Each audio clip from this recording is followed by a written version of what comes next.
Astaghfirullah. Bismillahirrahmanirrahim. Assalamualaikum warahmatullahi wabarakatuh. Waalaikumsalam. Alhamdulillah. Alhamdulillahilladzi arsala rasulahu bil huda wa dinil haq liyudhhirahu 'ala ad-dini kullihi wa kafa billahi shahida wa kafa billahi wakila, amma ba'du. Ma'asyiral muslimin, para pendengar dan para pemirsa Hang TV yang dimuliakan Allah Subhanahu wa taala. Alhamdulillah, segala puja dan puji hanya milik Allah Subhanahu wa taala. Tak lupa salawat teriring salam kita haturkan kepada Rasul kita Nabi besar Muhammad sallallahu alaihi wa ala alihi wasallam.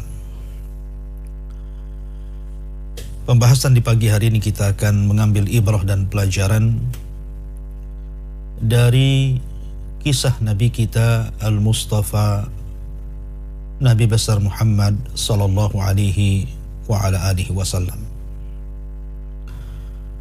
Dan tema yang kita akan sampaikan bagaimana sepak terjang Rasul di dalam menyebarkan Islam, khususnya di kota Madinah.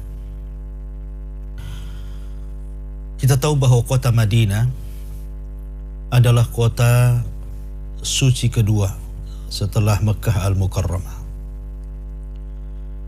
Banyak sejarah yang terdapat di kota ini. Wajar saja karena Nabi SAW membangun ibu kota pertama kali di kota yang suci ini, Madinah Al-Munawwarah. Sebelum kedatangan Nabi SAW ke kota yang suci Madinah ini, Madinah berbeda dengan Mekah, baik secara ekonomi, hubungan sosial, dan yang lainnya, sampai kepada masalah kesehatan. Karena kota Madinah ini dikenal banyak wabah sebelum datang Nabi SAW. Salah satunya adalah humma Yathrib, demam yang tinggi yang selalu menimpa penduduk Yathrib. Bahkan ayahanda Nabi SAW sendiri meninggal disebabkan kena wabah humma Yathrib.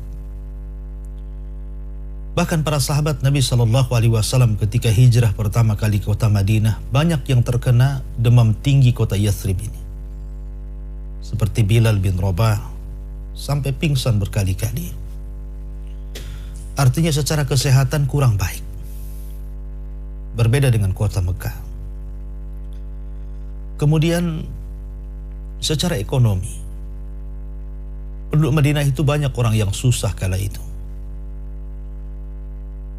Makanya ketika ada 6 orang pertama kali masuk Islam datang kepada Nabi SAW sewaktu Rasul SAW di Mekah, mereka mengeluhkan kondisi kota mereka. Mereka mengatakan, kami sudah lelah, sudah letih. Karena faktornya banyak, salah satunya faktor ekonomi. Dan lebih daripada itu, faktor sosial, di mana penduduk Madinah itu suka perang, baik antar kabilah orang-orang Khazraj dan Aus, ataupun orang-orang Yahudi, Bani Nadir, Bani Qunaiqah, ataupun Bani Quraidah. Terutama orang-orang Arab. Karena kita tahu bahwa kabilah Khazraj yang menempati kota Madinah dan juga kabilah Aus itu sama-sama berasal dari Yaman. Mereka datang dari Yaman meminta suaka, kemudian tinggal di kota Madinah. Kemudian mereka saling perang. Mereka memiliki watak yang sangat keras. Ma'asyiral muslimin yang dimuliakan Allah Azza wa Jalla. Dari sini maka Aisyah radhiyallahu anha ketika menceritakan kota Madinah, karena sebelum kedatangan Nabi SAW kalau tidak salah 3 tahun sebelum hijrahnya Rasul, terjadi perang hebat antara Khazraj dan Aus. Bahkan darah ditumpahkan di situ. Sehingga Aisyah radhiyallahu anha menganggap bahwa kedatangan Nabi sallallahu alaihi wasallam ke kota Madinah itu merupakan hadiah bagi Nabi sallallahu alaihi wasallam. Bagaimana bisa orang yang sedang berperang dikatakan hadiah untuk Nabi sallallahu alaihi wasallam? Karena kelak setelah Nabi sallallahu alaihi wasallam sampai di kota Madinah, maka mereka sudah lelah, sudah letih, ingin cari jalan keluar, ingin damai, ingin hidup tenang. Dan solusinya ada di kedatangan Nabi sallallahu alaihi wasallam datang sebagai pembaharu umat. Ketika Nabi sallallahu alaihi wasallam datang di kota Madinah, berusaha untuk menenangkan mereka dan mengatakan, kenapa kalian mesti berperang? Sementara jalan yang kita lalui jalan yang sama, pasar yang kita berjual beli juga pasar yang sama, sumur yang kita ambil sumbernya juga sumur yang sama. Kenapa kita tidak bersatu? Membuat sebuah negara berbasis kota.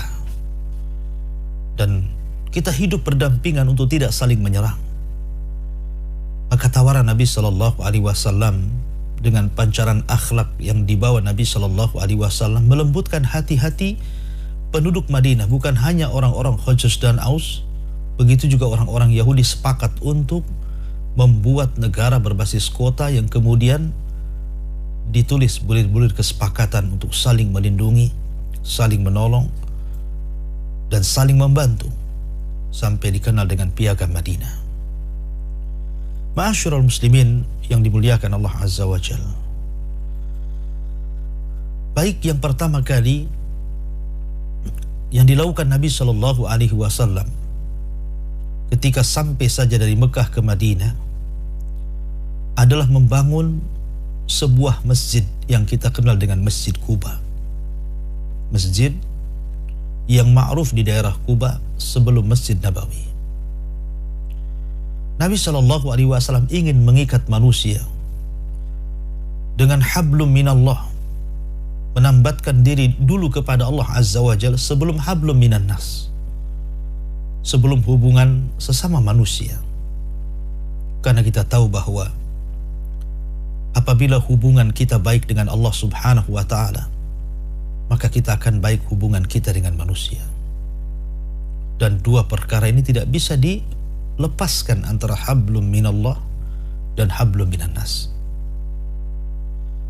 Ma'asyiral muslimin, para pendengar yang dimuliakan Allah Subhanahu wa ta'ala. Maka Nabi sallallahu alaihi wasallam memulai beberapa hari di Quba membangun masjid yang kemudian beranjak ke kota Madinah dan akhirnya juga membangun Masjid Nabi yang kita kenal hari ini Masjid Nabawi. Dua masjid ini yang kemudian menjadi poros perjuangan Nabi sallallahu alaihi wasallam. Karena segala aktivitas apapun dilakukan di masjid.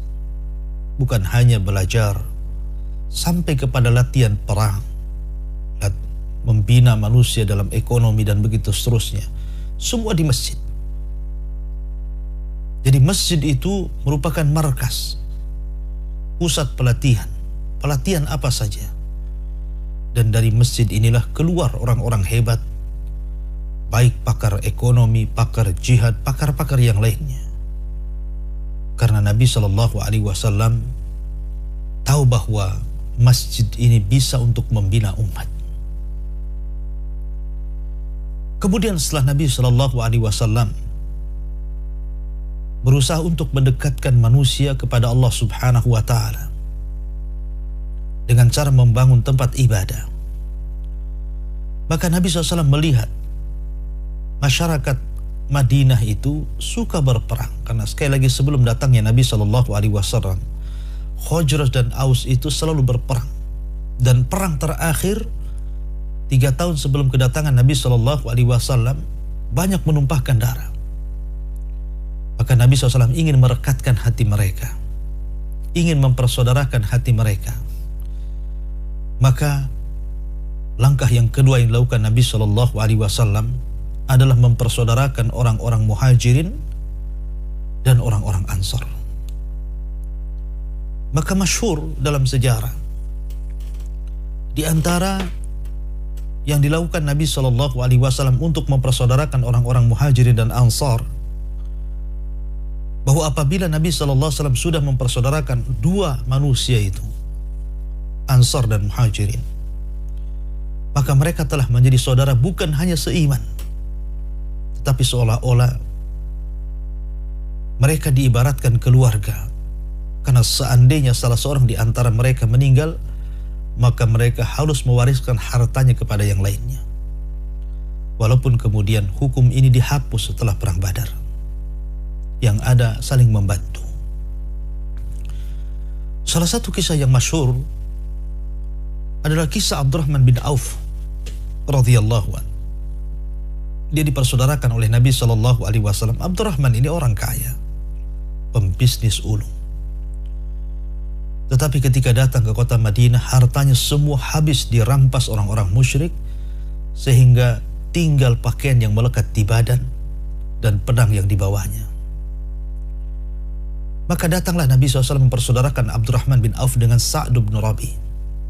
Subhanallah, persaudaraan seiman melahirkan pengorbanan yang luar biasa. Kata Sa'd, ya Abdurrahman, aku memiliki dua rumah, ambil salah satunya. Aku memiliki dua kebun yang sangat luas penuh dengan kurma dan siap panen, ambil salah satunya.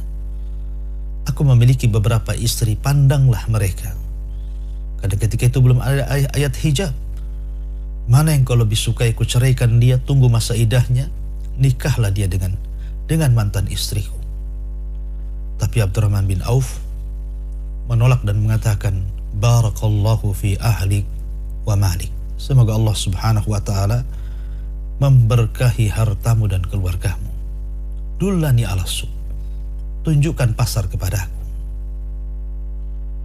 Maka begitulah sahabat satu dengan yang lainnya dipersaudarakan oleh Nabi SAW, sehingga ikatan persaudaraan itu terrajut luar biasa. Maka menjadi sebuah kekuatan, karena bagaimanapun ketika seseorang itu bersatu maka akan kuat, tapi ketika bercerai-berai maka akan lemah. Begitulah Nabi SAW menyusun strategi untuk menyusun kekuatan kaum muslimin dengan cara mempersaudarakan orang-orang Muhajirin dan Ansar. Ma'asyiral muslimin yang dimuliakan Allah Subhanahu wa ta'ala, setelah Nabi SAW melihat banyaknya jumlah kaum muslimin, karena memang gabungan antara orang-orang Muhajirin dan Ansar, baik yang bergabung dari Ethiopia, orang-orang yang hijrah pertama kali dan hijrah kedua kemudian pulang bergabung di Madinah, ataupun orang-orang yang dari Mekah. Perintah hijrah menjadikan mereka meninggalkan seluruh harta, kekayaan, bisnis mereka, dan mereka semua gabung di kota Madinah. Belum lagi orang-orang Madinah, sehingga jumlah kaum muslimin begitu banyak. Maka Nabi SAW mulai melirik kepada ekonomi. Diutusnya Abdurrahman bin Auf yang memang pakar dagang, kemudian Uthman bin Affan, Talha, Zubair, Abu Bakar Siddiq radhiyallahu anhum, untuk melihat pasar-pasar yang ada di kota Madinah. Dan kita tahu bahwa pasar-pasar di kota Madinah itu hampir secara keseluruhan dikuasai oleh bangsa Yahudi. Baik pasar kecil ataupun pasar besar, semua dikuasai orang-orang Yahudi, terutama Yahudi Bani Quraiqah. Sampai-sampai pasar terbesar ketika itu di kota Madinah adalah pasar Quraiqah, dinisbatkan kepada kabilah Bani Quraiqah. Maka ketika para sahabat melirik bahwa cara berdagang mereka berbeda dengan cara berdagang orang-orang Mekah, mereka cenderung curang, memainkan riba, menipu, zalim, itu sudah biasa di pasar-pasar itu. Makanya turun surah Al-Mutaffifin, wailul lil mutaffifin alladzina idza iktalu 'alan nas yastawfun wa idza kaluhum aw wazanahum yukhsirun. Celakalah bagi orang-orang yang mutaffif, apabila dia selaku pembeli maka dia ingin meminta tambahan. Kalau dia selaku penjual maka dia mengurang-urang timbangan. Itu berlaku di kota Madinah. Maka Nabi SAW melihat banyak kecurangan di pasar-pasar itu. Dan itu sangat merugikan kaum muslimin. Maka Nabi SAW ingin membangun ekonomi Islam yang berbeda dengan ekonomi orang-orang kafir. Maka mulailah Nabi SAW mengumpulkan para sahabat. Kita tahu bahwa Nabi SAW tidak memerintahkan orang-orang muhajirin untuk menjadi petani. Berbeda dengan orang-orang Ansor, orang-orang Madinah yang memang mereka sudah jadi petani. Itulah yang menjadi kekalahan ekonomi kaum muslimin karena orang-orang musyrik Arab sebelum Nabi SAW hijrah ke kota Madinah dan sebelum mereka masuk Islam dari kalangan Khazraj dan Aus, mereka adalah para petani. Sementara ekonomi dipegang orang-orang Yahudi, dunia perdagangan dipegang oleh mereka, sehingga kehidupan mereka susah. Makanya Nabi SAW menghadapi kaum yang susah, dan itu lebih mudah bagi Rasul menyampaikan hidayah. Karena kalau seandainya kita bandingkan penduduk Mekah dengan kota Madinah, Mekah ini sudah terbiasa senang, terbiasa mewah, karena mereka para peniaga. Sehingga 13 tahun Nabi SAW berdakwah di kota Mekah itu susah orang masuk Islam, karena mereka sudah terbiasa senang. Tetapi kota Madinah berbeda, orang-orang Ansar itu orang-orang susah-susah. Makanya mudah untuk disampaikan hidayah kepada mereka. Dan ini strategi Nabi SAW. Maka mulailah karena Nabi SAW ketika orang-orang Ansar, contoh saja tadi Abdurrahman bin Auf, ditawari tanah, kebun kurma, tapi menolak. Karena memang bukan pakarnya di situ. Karena orang-orang muhajirin, orang-orang Mekah itu semua pakar ekonomi. Jadi sahabat Nabi SAW yang ada di kota Mekah itu bukan hanya seorang pedagang, tapi juga konsultan dagang. Lihat Abdurrahman bin Auf, tidak memiliki modal 1 sen pun. Dia hanya mengatakan kepada Sa'd bin Rabi, tunjukkan pasar kepadaku. Kemudian dia masuk kepada pasar, padahal itu pasar Yahudi, dan dia orang baru, orang asing, tapi dengan kepakarannya terhadap ekonomi, sebentar saja Abdurrahman bin Auf sudah bisa memainkan bisnisnya di pasar Yahudi itu dan mendapatkan keuntungan dan langsung menikah dengan wanita Ansar. Luar biasa, ya.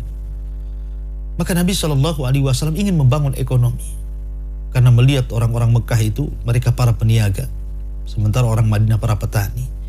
Biarlah dibedakan, karena Rasul melihat memandang ke depan, karena petani itu terikat, berbeda dengan pedagang.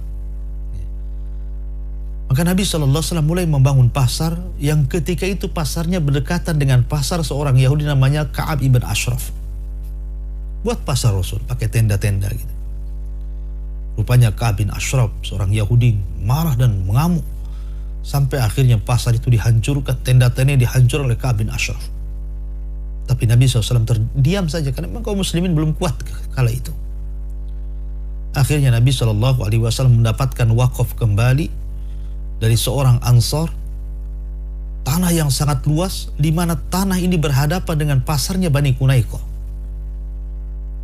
Maka Nabi SAW melihat strategi yang luar biasa, kondisi tanah yang berdekatan dengan pasar Bani Qunaiqah, langsung Nabi mengatakan, "Hadza suqukum, ini pasar kalian. Ini pasar kalian." Maka Nabi SAW mulailah menancapkan tenda-tendanya, kemudian memberi nasihat aturan-aturan yang berlaku di pasar itu, seperti tidak saling melemahkan, menyempitkan, dan tidak ada bayaran, tidak ada pajak, tidak ada sewa menyewa. Siapa yang datang duluan maka dia berhak untuk berjual di situ. Maka Nabi SAW kemudian membuat aturan macam-macam sesuai dengan syariat Islam. Mulailah orang-orang muhajirin yang memang pakar-pakar ekonomi, Abu Bakar Siddiq radhiyallahu an, Uthman bin Affan, Abdurrahman bin Auf, Zubair bin Awam, Talhah ibn Ubaidillah, dan banyak lagi para sahabat yang pakar-pakar dagang memainkan ekonominya di pasar yang dibangun Nabi Shallallahu Alaihi Wasallam itu. Subhanallah, dalam waktu yang sangat singkat, lebih kurang 2 tahun, maka pasar Yahudi langsung kolab, gulung tikar, tidak sanggup melawan pasar kaum muslimin. Apa faktornya? Kata para ulama 2. Pertama, karena di pasar Nabi Shallallahu Alaihi Wasallam dipraktekkan syariat Islam. Bagaimana indahnya Islam, sehingga Nabi Shallallahu Alaihi Wasallam bersabda, rahimallahu rajulan samhan idza ba' wa samhan idza ishtara wa samhan idza iqtada. Semoga Allah Subhanahu wa taala merahmati seseorang yang memberikan kelapangan saat dia menjadi penjual dan memberikan kelapangan saat dia menjadi pembeli. Akhlak yang luar biasa. Pasar yang berisi ta'awun 'alal birri wat taqwa. Betul-betul saling tolong-menolong di atas kebaikan dan ketakwaan kepada Allah Azza wa Jalla. Akhirnya mengembangkan sayap dan mampu menghancurkan ekonomi orang-orang Yahudi yang ada di Madinah. Ya, karena syariat Islam tegak di situ. Yang kedua, karena ada faktor politik. Nabi SAW betul-betul memainkan politik syariah, politik yang syar'i sesuai dengan Al-Quran dan Sunnah, yang sudah diserap oleh para sahabat Nabi Shallallahu Alaihi Wasallam. Rasul tahu bahwa kalau seandainya tidak dipegang, maka selamanya kaum muslimin akan lemah. Lihat hari ini, siapa yang menguasai ekonomi, dialah yang menguasai dunia. Dan para sahabat piawai dalam hal itu. Lihat peristiwa Utsman bin Affan radhiyallahu anhu ketika melobi untuk membeli sumur orang Yahudi. Ketika para sahabat Nabi SAW tertekan, setiap hari harus membeli air dari orang Yahudi. Banyak sumur tapi tidak layak dikonsumsi, kecuali 1 sumur milik orang Yahudi. Semua orang mengambil air dari situ untuk diminum, dan kaum muslimin harus membayar. Sementara setiap hari naik harganya dan setiap hari naik harganya. Dan kebutuhan kaum muslimin semakin banyak, sehingga menguntungkan sekali bagi orang Yahudi.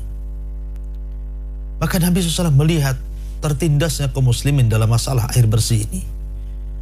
Nabi SAW kemudian menawarkan kepada para sahabatnya, man ishtara bi'ra rumah falahul jannah. Barang siapa yang mampu membeli sumur rumah, maka aku jamin dia masuk surga. Faqama Utsman. Maka Utsman berdiri dan mengatakan, fashtaraituha, biar saya yang membelinya wahai Rasul. Maka Utsman pun kemudian mengeluarkan banyak biaya untuk membeli sumur. Masalahnya bukan persoalan uang. Uang bisa dicari. Tapi sumur ini tidak mau dijual oleh orang Yahudi. Walaupun Anda punya uang banyak, kalau barang itu tidak mau dijual, bagaimana cara membelinya? Tapi dengan politik, dengan kepiawaian Utsman bin Affan, dengan lobi-lobi yang luar biasa, akhirnya orang Yahudi itu menyerah dan memberikan separuh waktunya digratiskan bagi Utsman bin Affan. Umpamanya dari pagi sampai siang digratiskan bagi Utsman, dan dari siang sampai sore disuruh bayar untuk mengambil air. Maka di waktu gratis inilah Utsman bin Affan menyuruhkan kepada kaum muslimin, ambillah air, itu waktuku, dan jangan mengambil air di luar waktuku. Maka berbondong-bondong kaum muslimin baik dari kalangan muhajir dan ansar mengambil air bersih, menyetok banyak-banyak, sehingga ketika waktu habis, giliran waktunya orang-orang Yahudi, maka tidak ada satupun yang membeli. Hancurlah ekonomi Yahudi ini. Akhirnya kemudian Utsman datang kembali dan akhirnya membeli semua sumur Yahudi ini dan mutlak milik kaum muslimin. Begitulah cara meruntuhkan ekonomi ala Utsman bin Affan radhiyallahu an. Ma'asyiral muslimin yang dimuliakan Allah Subhanahu wa taala. Maka Nabi SAW mulai menata ekonomi, memilah-milah. Orang-orang Madinah, orang-orang Ansar, mereka terbiasa dengan tani. Maka Nabi membiarkan mereka untuk bercocok tanam. Tapi orang-orang muhajirin terbiasa dengan dagang. Karena memang kebiasaan mereka diabadikan dalam Al-Quran. Li'ila fi Quraisyin ila fihim rihlatas syita'i was-saif. Kebiasaan orang-orang Quraisy itu mereka rihlah, berjalan ke sana kemari di musim panas dan dingin untuk berniaga dan mengalir darah perdagangan kepada para sahabat yang hijrah dari Mekah ke Madinah. Makanya mereka bisa memainkan dan mampu mengalahkan ekonomi orang kafir Yahudi yang ada di kota Madinah dalam waktu yang sesingkat-singkatnya. Maka pasar Yahudi tumbang dan pasar kaum muslimin berhasil mendominasi seluruh pasar-pasar di kota Madinah. Luar biasa. Ma'asyiral muslimin yang dimuliakan Allah Subhanahu wa taala. Setelah Nabi SAW kemudian berusaha untuk mengembangkan ekonomi Islam dengan membangun banyak pasar, maka mulailah kemudian Nabi SAW setelah kuat secara jumlah, kuat secara ekonomi, maka Nabi SAW diizinkan untuk jihad. Maka Nabi SAW merintahkan para sahabatnya untuk berjihad, baik jihad dengan harta, jihad dengan jiwa. Dan Allah Subhanahu wa taala berfirman, "Udzina lil ladzina yuqataluna bi annahum zulimu wa innallaha ala nasrihim laqadir alladzina ukhriju min diyarihim bighairi haqqin illa an yaqulu rabbuna Allah walaula daf'ullahi nasa ba'dahum bi ba'din lahuddimati sawami'u wa bi'un wa salawatun wa masajidun yudhkaru fiha ismullahi katsira walan yansurannallah man yansuruhu innallaha laqawiyyun aziz." Di sini Allah Subhanahu wa taala mengatakan udzina lil ladzina yuqataluna bi annahum zulimu. Telah diizinkan bagi orang-orang yang diperangi bahwa mereka orang-orang yang dizalimi. Setelah kemudian turun ayat ini, karena mereka senantiasa diganggu orang-orang Mekah, dizalimi sejak mereka diusir dari Mekah kemudian hijrah ke kota Madinah, sampai akhirnya Allah izinkan mereka untuk berperang melawan mereka. Maka akhirnya kemudian Nabi SAW mulai mensyariatkan jihad. Dan jihad yang pertama adalah perang Badar. Perang yang menentukan antara hak dan yang batil. Perang yang menentukan disembah dan tidaknya Allah Subhanahu wa taala. Sampai Nabi SAW mengatakan, "Allahumma intahlik hadhil isabah falan tu'bad abada." Ya Allah, kalau kau hancurkan kelompok yang sedikit ini, kau tidak akan ada yang menyembah lagi di permukaan bumi ini. Maka Nabi SAW mulailah kemudian menjalankan perintah jihad. Berperang di Badar, berperang di Uhud, berperang di Tabuk, dan perang-perang yang lainnya. Maka dengan jihad inilah akhirnya tegaklah kalimat-kalimat Allah Subhanahu wa taala. Akhirnya kemudian Nabi SAW bisa menguasai bukan hanya seluruh kota Madinah dengan mengusir orang-orang Yahudi yang berkhianat, sampai kepada mampu merebut kembali kota Mekah yang disebut dengan Fathu Mekah. Disitulah Allah Subhanahu wa taala berfirman, "Idza jaa nasrullahi wal fath wa ra'aitan nas yadkhuluna fi dinillahi afwaja fasabbih bihamdi rabbika wastaghfir innahu kana tawwaba." Apabila datang pertolongan dan pembukaan kota Mekah, kau lihat manusia datang berbondong-bondong memeluk agama Nabi SAW, agama Islam. Ya, maka dari situ akhirnya Islam menyebar ke seantero dunia, mulai dari kota Madinah, pembukaan kota Mekah, kemudian pembukaan kota-kota di sekitarnya, sampai ke Taif, sampai di zaman Abu Bakar mulai mengembangkan sayap, sampai di zaman Umar berhasil menaklukkan Persia, dan sampai hari ini Islam menyebar ke seantero dunia. Ma'asyiral muslimin yang dimuliakan Allah Subhanahu wa taala. Itulah di antara secara singkat bagaimana Nabi SAW memainkan perannya untuk menyebarkan Islam di kota yang sangat suci Madinah Al-Munawwarah. Wallahu a'lam bishawab. Karena juga waktu yang sangat singkat, tidak mungkin juga sejarah ini panjang. Cuma saya ambil kutipan-kutipan yang singkat untuk menambah wawasan kita akan sejarah Nabi Sallallahu Alaihi Wasallam. Wallahu a'lam bishawab. Saya kembalikan kepada moderator, falyatafaddal mashkura. Barakallahu fiik Ustaz atas materi yang sudah disampaikan di kesempatan berkah pagi kali ini. Tentu saja para pendengar dan pemirsa dimanapun berada, banyak sekali yang bisa kita ambil faedah dari apa yang sudah dijelaskan oleh Al-Ustaz. Baik, pendengar dan pemirsa kaum muslimin dan muslimat dimanapun Anda berada, disilakan bagi Anda yang ingin bergabung bertanya kepada Al-Ustaz, Anda bisa menghubungi kami. Bisa menelpon secara langsung ke 0811 7006 106 atau juga bisa mengirimkan pertanyaan Anda ke 081 803 106 106. Ada pertanyaan yang sudah masuk nih Ustaz berkaitan dengan timbangan ini Ustaz. Assalamualaikum Ustaz. Waalaikumsalam. Saya Ibu Inayah di Pasar Jodoh Batam. Apa hukuman bagi pedagang yang suka mencurangi timbangan ini Ustaz? Ya, alhamdulillah. Di dalam Al-Quranul Karim, Allah Subhanahu wa Ta'ala berfirman, Wailun lil mutaffifin. Wailun, salah satu penafsirannya adalah wadin fi jahannam, syadidul qa'ri, syadidun natani, wa syadidul zulmi. Jadi wailun itu salah satu penafsirannya adalah sebuah lembah yang berada di neraka jahannam. Sangat dalam, sangat bau, dan sangat gelap. Sampai-sampai jahannam sendiri ketakutan dengan lembahnya sendiri. Bagi siapa lembah jahannam ini? Al-mutaffif, bagi orang yang suka mengurang-ngurang.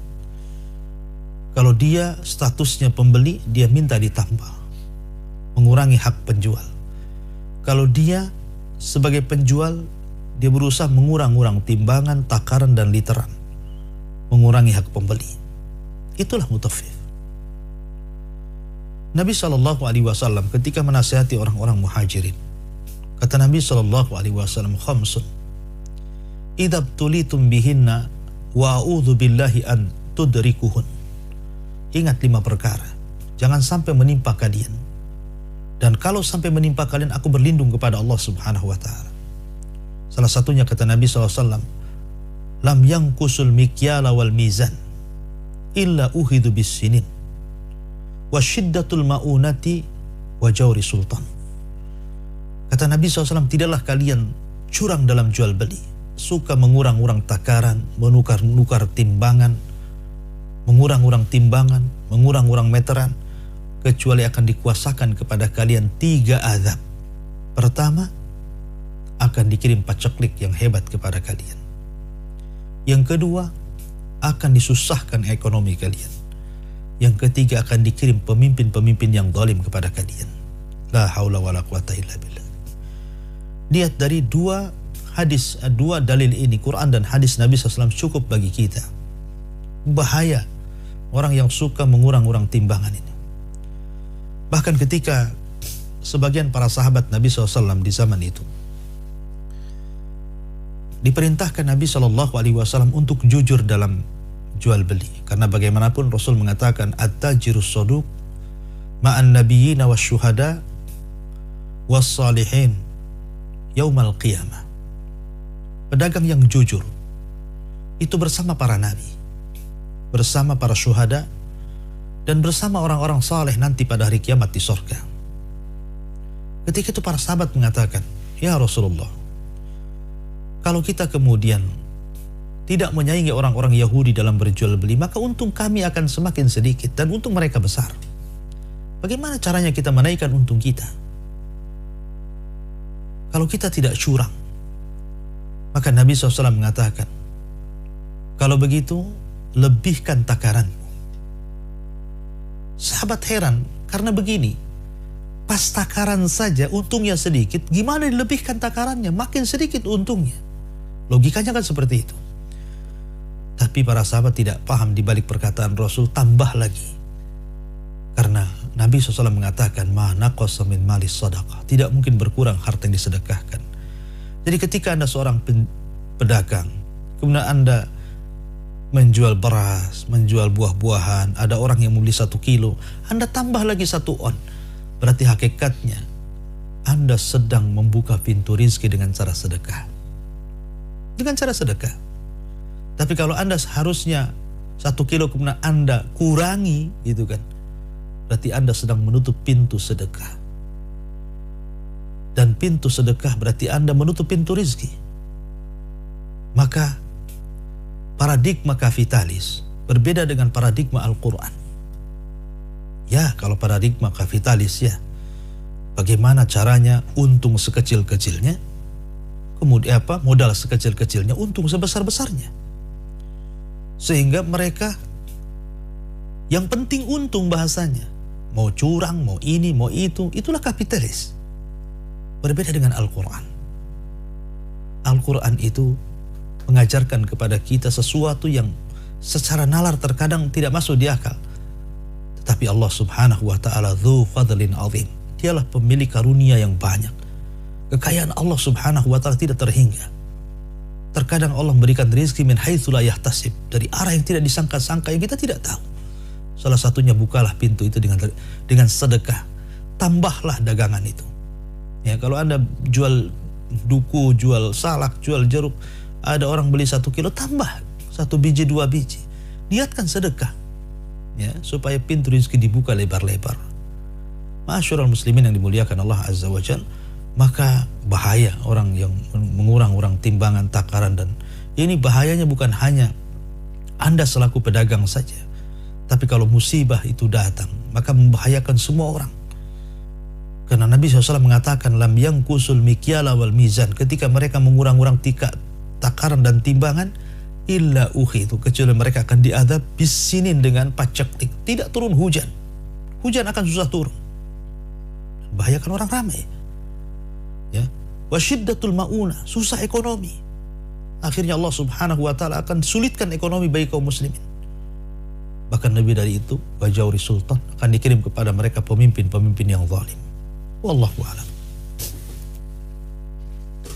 Syukran Ustaz atas penjelasannya. Demikian untuk penanya Ibu Inayah di Pasar Jodoh Batam. Baik, pertanyaan berikut datang dari Rifai di Batu Ampar. Ustadz, apakah seseorang yang mencari nafkah untuk keluarganya itu adalah termasuk jihad fi sabilillah? Dan apakah jika dia mengalami kecelakaan sampai meninggal termasuk mati syahid? Mohon penjelasannya Ustadz. Ya, alhamdulillah. Kita tahu bahwa Nabi SAW pernah ditanya soal nafkah terbaik. Infak dan sedekah itu kan banyak asnafnya. Orang miskin juga layak disedekahi. Anak-anak yatim layak disedekahi. Janda-janda miskin layak disedekahi. Intinya sedekah itu banyak pintu-pintunya. Tapi ketika Nabi SAW menyebutkan tentang sedekah seorang laki-laki kepada keluarga, maka Nabi SAW mengatakan itulah sedekah terbaik dari seluruh sedekah yang ada. Jadi kalau seorang suami memberikan sedekah kepada anak istrinya, maka itu bagian daripada sedekah terbaik. Apakah seorang suami yang mencari nafkah itu bagian daripada jihad? Ya, kalau Anda niatkan lillahi ta'ala, karena Allah subhanahu wa ta'ala, melaksanakan hak dan kewajiban seorang suami yang Allah subhanahu wa ta'ala firmankan, bima faddalallahu ba'dahum ala ba'din wa bima anfaqu min amwalihim, bahwa kewajiban suami itu memberikan nafkah karena Allah telah lebihkan kecerdasan dan kekuatan, berbeda dengan perempuan. Anda niatkan keluar karena Allah subhanahu wa ta'ala untuk ibadah. Kalau itu yang terjadi, betul-betul Anda ikhlas karena Allah subhanahu wa ta'ala dengan tidak melalaikan syariat dalam mencari rizki, menjaga yang halal, menjaga cari rizki yang baik, gitu kan. Maka seandainya Allah subhanahu wa ta'ala takdirkan meninggal dunia saat mencari rizki, maka insya Allah itu bagian daripada jihad di jalan Allah azza wa jalla. Tapi tentu hukumnya tidak sama dengan orang yang mati syahid di jalan Allah Azza wa Jal dalam perperang, ya, karena itu syahid dunia akhirat, ya. Tapi Anda hanya dikategorikan syahid dunia saja, ya, syahid akhirat saja maksudnya, bukan syahid dunia. Anda dikategorikan mati syahid, ya, syahid akhirat bukan syahid dunia. Sebab kalau syahid akhirat dunia, maka ya seperti orang yang perang di jalan Allah, mereka tidak dimandikan, mereka tidak disolatkan, mereka langsung dikuburkan dengan darah-darahnya supaya menjadi saksi di hadapan Allah Subhanahu wa Ta'ala. Ya, jadi Anda kalau memang betul niatnya karena Allah untuk mengurusi keluarga, maka Anda sedang berjalan di jalan Allah Subhanahu wa Ta'ala. Kalau Allah takdirkan Anda meninggal saat mencari nafkah dengan tidak mengindahkan dengan menjalankan syariat Allah, artinya ketika Anda bekerja Anda tetap melaksanakan sholat, ya, melaksanakan ketaatan kepada Allah Azza wa Jal, tawakal dan berdoa kepada Allah Azza wa Jal. Allah takdirkan meninggal dunia, apakah Anda di jalan Allah? Ya, Anda mati syahid. Syahid akhirat maksudnya, bukan syahid dunia. Wallahu a'lam. Syukron Ustaz atas penjelasannya. Demikian untuk penanya Rifai di Batu Ampar. Semoga memahami apa yang sudah dijelaskan oleh Ustaz, bermanfaat bagi Anda dan juga bagi kita semuanya. Pertanyaan terakhir nih Ustaz, dari Ibu Nurhilda di Singapura nih Ustaz.